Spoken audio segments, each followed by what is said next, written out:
10 KG করে packet আছে। কিছু অনুমতি দেওয়া হয়েছে, তো বললে আপনারা কাগজ থাকবেন, আমরা দেখতে রোজার মাসে বসে থাকে, ধরেন লোকজন সব হারিয়ে যায়, এই জন্য বাড়ির মধ্যে মিলতে প্রতিদিন টুকটাক করে সীমাইটা চলবে। রোজার মাসে কাগজপত্র দিয়ে দেওয়া হয়েছে ওদের কাছে, ঠিক আছে, লাইসেন্স। তো ওদের কাছে যখন ওইটা দিলাম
ঠিকানা পাবে না তো, কেমনই তো বললাম যে কে দেয়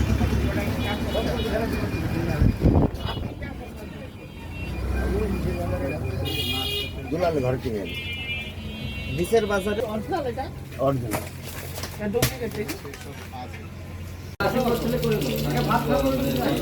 লাইসেন্স করতে গেলে আপনি তো বলতেছেন একটু পারেন, তার লাইসেন্স করবেন। লাইসেন্স করতে গেলে আপনি তো বলতেছেন একটু পারেন, তার লাইসেন্স করবেন।